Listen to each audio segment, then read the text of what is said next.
अनस एक स्मार्ट और एक चार्मिंग लड़का है जो अपनी बातें इस तरीके से प्रेजेंट करता है कि सब उससे अट्रैक्ट हो जाते हैं और सब उसे दोस्ती करना चाहते हैं। लेकिन उसका एक टारगेट है रिया, एक इंटेलिजेंट और एक कॉन्फिडेंट लड़की जो अपने डिसीजन पर खुद स्टैंड करती है। मतलब थोड़ी अकड़ है कि हेलो यार रिया, मुझे तुमसे एक बात कहनी थी। तुम्हारे जैसा डिटर्मिनेशन और क्लैरिटी मैंने किसी और में देखी ही नहीं है। अच्छा, वैसे मुझे अपने डिसीजन के लिए काफ़ी फाइट करनी पड़ती है। लड़कियों की आदत होती है बेचारी बनने की। तुम्हें फाइट करने की क्या जरूरत है? तुम्हारे आइडियाज तो इतने ज्यादा स्ट्रांग होते हैं कि लोग तुमसे खुद राय लेना चाहेंगे।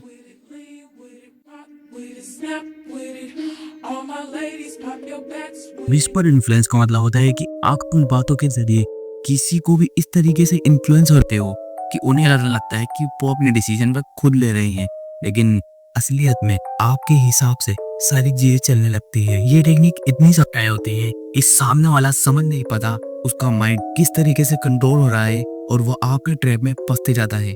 इसमें आप कोई भी बात को इस तरीके से बोलते हो कि सामने वाला आपके बोलने पर अपना खुद का डिसीजन चेंज कर ले, लेकिन उसे लगता है कि ये उसका अपना डिसीजन है। इसी तरह से आप सामने वाले को अपनी तरफ से डिसीजन लेने के लिए फोर्स कर रहे हो, पर उससे ये लगता है कि ये उसका अपना खुद का डिसीजन है। आप इस तरीके से किसी का भी ट्रस्ट जीत सकते हो और उसके डिसीजंस को अपने फेवर में डाल सकते हो बिना उसे डायरेक्टली फोर्स किए हुए। मजा आ रहा है, लेकिन अभी तो सिर्फ एक मैनिपुलेशन की बात की है, अभी तो 4 और है। यार रिया, अगर तुम्हारे जैसा सपोर्ट करने वाला लाइफ में हो तो लाइफ कितनी ज्यादा आसान हो जाए यार। अरे नहीं, मेरी लाइफ इतनी भी इजी नहीं है। बहुत सारी परेशानियां हैं जो मुझे फेस करनी पड़ती है। वर्क का अलग स्ट्रेस, ऊपर से मैं लड़की हूँ। टेंशन क्यों लेते हो? मैं किस लिए हूँ। जाग रहे अतः इतनी ज्यादा भी चिड़िन चुकड़ी नहीं होना चाहिए कि सामने वाले को सब हो जाए, आई मीन शक हो जाए।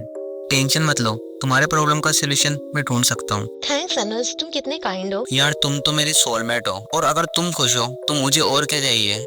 रिया इमोशनली डिपेंडेंट होने लगती है बिना ये समझे कि अनस उसकी वल्नरेबिलिटी का फायदा उठा रहा है।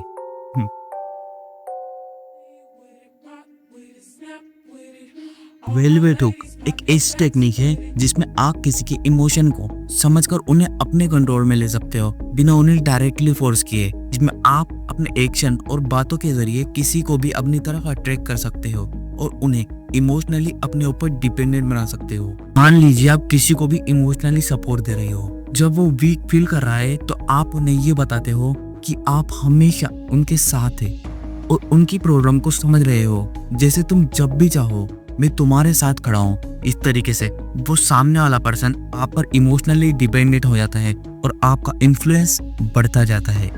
ये टेक्निक काफी स्मूथ होती है क्योंकि सामने वाले को लगता है कि आप उसकी मदद कर रहे हो, लेकिन असलियत में आप उसके इमोशन का फायदा उठा रहे होते हो ताकि वो आपके डिसीजन को ब्लाइंडली फॉलो कर सके।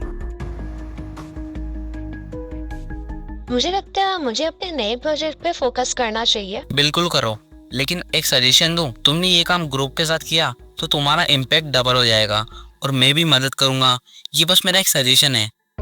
इनडायरेक्टली अनस के सजेशन को फॉलो करने लगती है। इस टेक्निक में आप अपने वर्ड्स और अपने एक्शंस का इस्तेमाल करते हो किसी को भी अपने हिसाब से मूव कराने के लिए, किसी को भी फोर्स करते हो, पर वो पर्सन इससे अनअवेयर होता है कि असली कंट्रोल आपके हाथों में है। एग्जाम्पल के लिए कोई पर्सन अपनी लाइफ में इंपॉर्टेंट डिसीजन लेने के लिए कंफ्यूज्ड है और आप उससे ये सजेस्ट करते हो कि अगर तुम ये डिसीजन लेते हो तो तुम्हें ज्यादा फायदा होगा और तुम्हारे लिए यही सबसे ज्यादा बेस्ट होगा। आप ऐसे सजेशन देते हो जो चॉइस को इनडायरेक्टली आपके फेवर में डाल देता है। सामने वाला समझता है कि वो अपनी मर्जी से डिसीजन ले रहा है, लेकिन ये असली में आपका खुद का डिसीजन होता है। इसमें आप उनकी थिंकिंग और बिहेवियर को सब्टली मैनिपुलेट कर रहे हो और वो भी बिना उसे डायरेक्टली फोर्स किए। ये टेक्निक काफी ज्यादा डेंजरस हो सकती है क्योंकि सामने वाले को लगता है कि वो उसकी मन से चाल चल रहा है, लेकिन चाल आपकी होती है और उसका असली कंट्रोल खुद मैनिपुलेटर के हाथ में होता है, जो कि आप हो।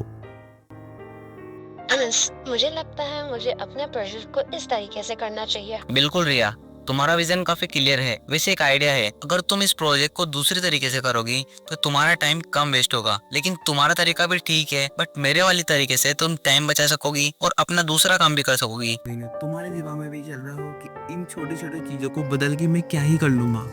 धीरे धीरे अपने छोटे छोटे जाल बिछाते जाओ। पिछली वीडियो के, इस वीडियो की, इन सारी वीडियो की मैनिपुलेशन टेक्निक को एक ही इंसान पर यूज करते जाओ। धीरे धीरे कर कर सॉलिड और आपके आत्मा धीरे धीरे करके रिया अपने आइडियाज और अपने पॉइंट ऑफ व्यू को अनस के पर्सपेक्टिव से देखने लगती है और अनस की चीजों को फॉलो कर दी जाती है, बिना ये समझे कि उसके ओरिजिनल आइडियाज कहीं और ही जा रहे हैं।